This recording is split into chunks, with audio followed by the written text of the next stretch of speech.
Assalamualaikum warahmatullahi wabarakatuh. Kami dari kelompok F paralel D sesi D2. Di sini saya akan menjelaskan modul terkait pembuatan media dan penanaman jasa training. Perkenalkan, nama saya Nabila Salsa, NPM 164, dan partner saya. Nama saya Hanum Estunurani, MPM 162.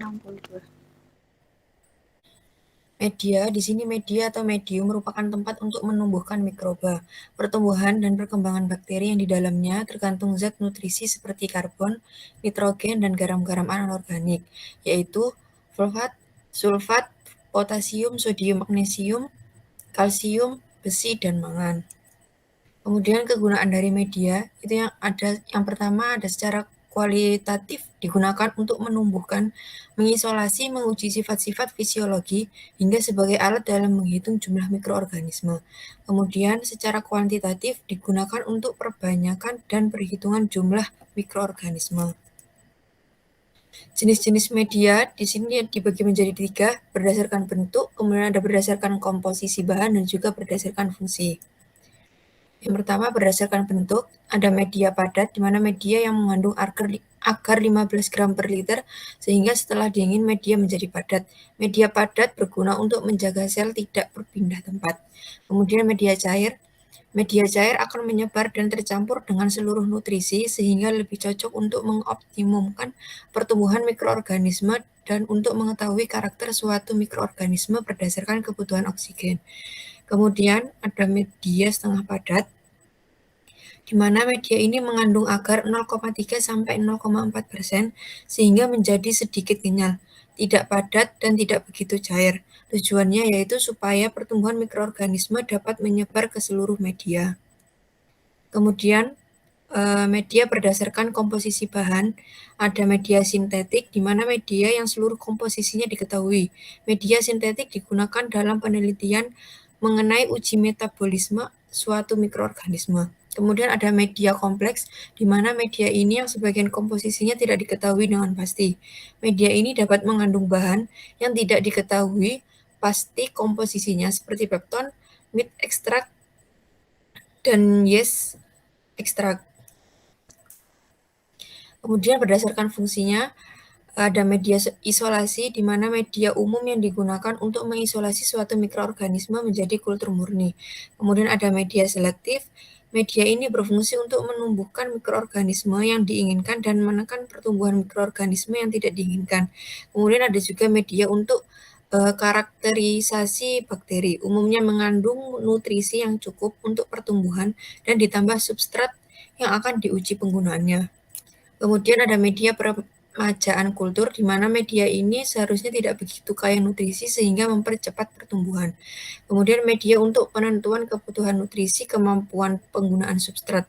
Media ini berfungsi untuk mendeteksi dan mengidentifikasi kebutuhan suatu substrat dari bakteri dengan menghilangkan atau mensubstitusi komponen suatu substrat. Kemudian ada media screening. Media ini diperuntukkan untuk menggambarkan sekilas reaksi yang diperoleh dari beberapa substrat, seperti produksi H2S pada TSI oleh Enterobacteria. Kemudian, bahan dalam pembuatan media, komposisi media pertumbuhan, formulasi media pertumbuhan prinsipnya hampir sama.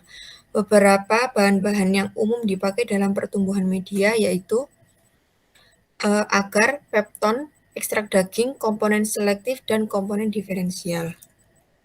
Kemudian ada syarat-syarat dalam pembuatan media. Yang pertama, media harus mengandung semua nutrien yang mudah digunakan oleh mikroorganisme. Yang kedua, media harus mempunyai tekanan osmosis, tegangan permukaan, dan pH yang sesuai dengan pertumbuhan mikroorganisme. Kemudian yang ketiga, media tidak mengandung zat-zat yang menghambat pertumbuhan mikroorganisme. Yang keempat, media harus steril sebelum digunakan supaya mikroorganisme dapat tumbuh dengan baik. Di laboratorium, sterilisasi media menggunakan autoclave pada suhu 121 derajat Celcius dengan tekanan 1 atm selama 15 menit. Yang selanjutnya adalah ciri-ciri dari kerusakan pada media, di mana kerusakannya itu ditandai dengan berkurangnya kapasitas pertumbuhan. Nah, berkurangnya kapasitas pertumbuhan ini disebabkan oleh sterilisasi yang berlebihan, Kemudian pencairan yang berulang dan dari media padat yang dapat merubah pH.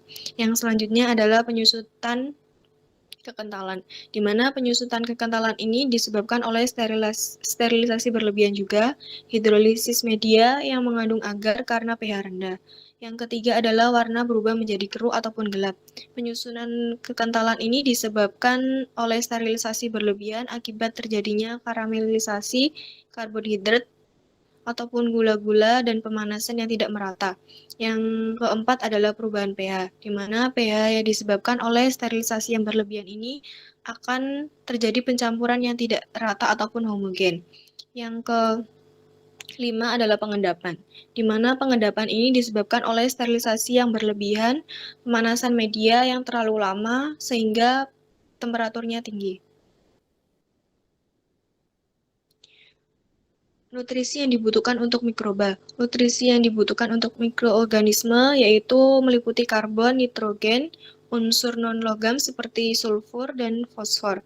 Kemudian untuk unsur logam seperti Ca, Zn, K, Na, K, Cu, Mn, Mg, dan Fe, serta vitamin dan air, dan energi. Untuk bahan-bahan yang digunakan harus mengandung dari bahan-bahan yang kaya akan protein dan karbohidrat.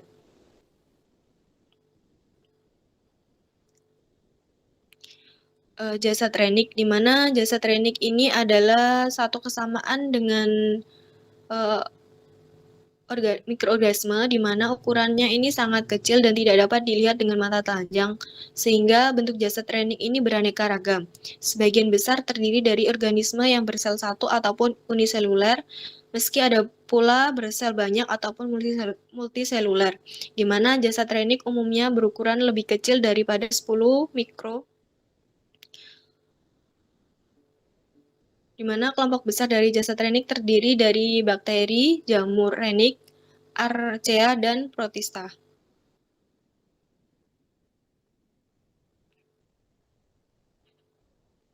Kemudian yang selanjutnya adalah kegunaan dari jasa trenik, di mana pada bioteknologi kali ini, aktivitas jasa trenik digunakan untuk keuntungan manusia, diantaranya yaitu untuk memproduksi obat-obatan, enzim, vaksin, dan vitamin, serta pada olahan makanan. Jasa trenik pun dapat digunakan untuk mendaur ulang sampah perkotaan dan bahan beracun lain agar menjadi bahan-bahan yang aman digunakan kembali. Pertumbuhan dari jasa trenik itu mampu merombak karbonhidrat yang menyebabkan terjadinya lingkaran jernih di sekeliling koloni apabila dituangkan dalam larutan iodium.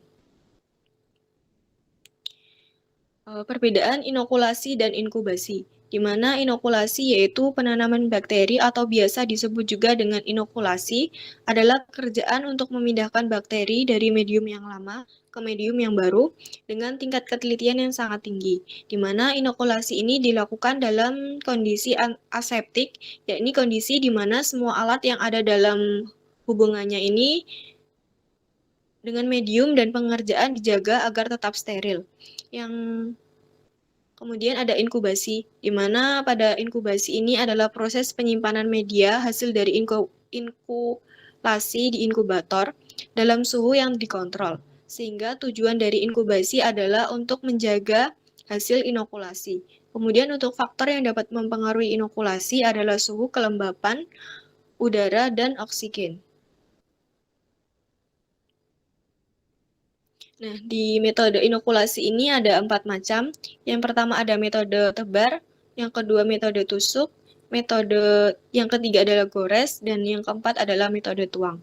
Di mana pada metode tebar ini, setetes inokulum diteteskan dalam sebuah medium agar nutrigen dalam petri dish dengan menggunakan batang kaca yang bengkok dan steril. Untuk metode tusuk sendiri yaitu dengan cara menteteskan ataupun menusukkan ujung jarum os yang di dalamnya terdapat inokulum kemudian dimasukkan ke dalam media. Yang ketiga adalah metode gores, di mana pada metode gores yang digunakan ini menghasilkan koloni yang terpisah, di mana inokulum digoreskan di permukaan media agar nutrigen dalam cawan petri dengan jarum pisah ataupun loop inokulasi di dalam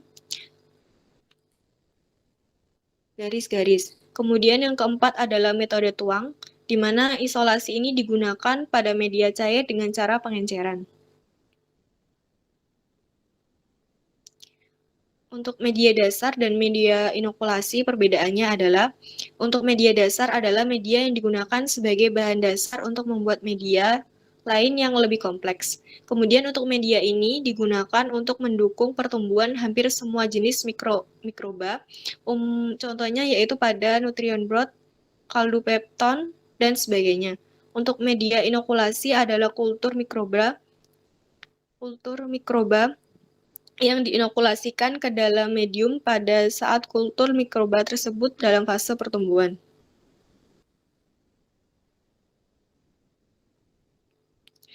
Untuk hal-hal yang perlu diperhatikan pada inokulasi, yang pertama adalah menyiapkan ruang ataupun tempat penanaman bakteri pada kondisi yang bersih dan steril. Kemudian yang kedua adalah memindahkan dengan menggunakan pipet. Yang ketiga adalah memindahkan dengan menggunakan kawat inokulasi. Kawat inokulasi ini terlebih dahulu dipijarkan dengan dilewatkan pada nyala api. Aplikasi dari penanaman jasa trenik ini yaitu pada kebutuhan uji pada laboratorium mikrobiologi untuk keperluan pengujian parameter cemaran mikrobiologi. Di samping itu, dengan adanya pemberlakuan standar nasional bagi wajib industri ini, pada industri bahan makanan ini ataupun minuman, ini akan digunakan seperti pada produk air minum dalam kemasan, kakao, bubuk, gula kristal, rafinasi, tepung terigu sebagai bahan makanan yang produk makanan olahan seperti biskuit, mie instan, dan kopi instan. Kemudian untuk faktor-faktor yang dapat mempengaruhi jasa trenik. Yang pertama adalah nutrien, di mana jasa trenik ini membutuhkan nutrien untuk kebutuhan dan pertumbuhan, yaitu sebagai sumber karbon, sumber nitrogen, dan sumber energi. Yang kedua adalah tersedianya air, di mana sel jasa trenik ini memerlukan air untuk hidup dan berkembang biak. Yang ketiga adalah pH, di mana nilai pH medium ini sangat mempengaruhi dari jenis jasa trenik yang dapat tumbuh. Jasa trenik pada umumnya dapat tumbuh pada kisaran pH 3-6. Yang keempat adalah suhu, di mana pada suhu lingkungan yang lebih kecil dari suhu minimum ataupun lebih besar daripada suhu maksimum pertumbuhannya, maka aktivitas enzim akan terhenti.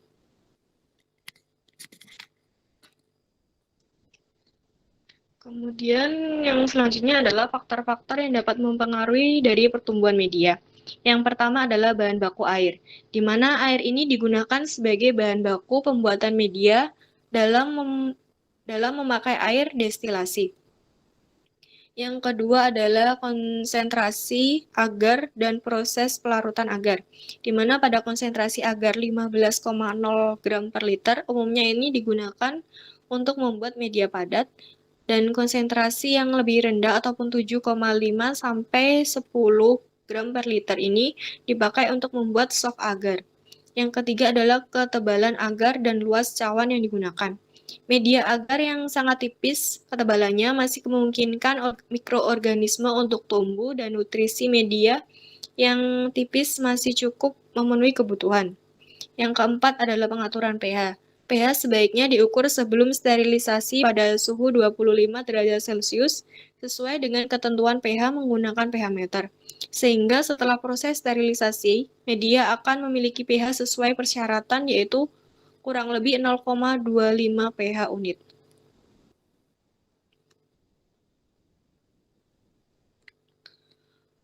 Untuk pembahasan pada praktikum percobaan kali ini, yaitu didapatkan pengamatan pada pembuatan media. Itu ada 3 media, yaitu media nutrient broth, kemudian media kecambah, dan media agar. Di mana pada percobaan itu didapatkan media itu berwarna putih keruh dan terdapat endapan pada media nutrient broth, sedangkan pada media lainnya itu putih, berlendir, dan pada media padat. Kemudian untuk pengamatan pada jasa trenik pada ketiga media dengan sampel yes, didapatkan bakterinya itu berbentuk kokus, berkoloni, tidak berinti, serta dilakukan pembesaran objektif yaitu 40 kali dan pembesaran okuler 10 kali. Sedangkan pada sampel air got diperoleh bakterinya itu berbentuk kokus, tidak berkoloni dan tidak berinti serta melakukan pembesaran 40 kali dan okuler 10 kali. Berdasarkan kesimpulannya, kami menyimpulkan bahwa percobaannya itu terdapat dua jenis media yang digunakan, yaitu ada media padat dan media cair. Di mana pada media padat yaitu menggunakan media agar, sedangkan pada media cair yaitu menggunakan nutrient board. Kemudian untuk metode yang digunakan pada pembuatan media itu ada dua macam, yaitu ada metode tusuk dan metode gores. Untuk metode tusuk dilakukan pada media nutrient board, sedangkan pada media gores digunakan pada media agar.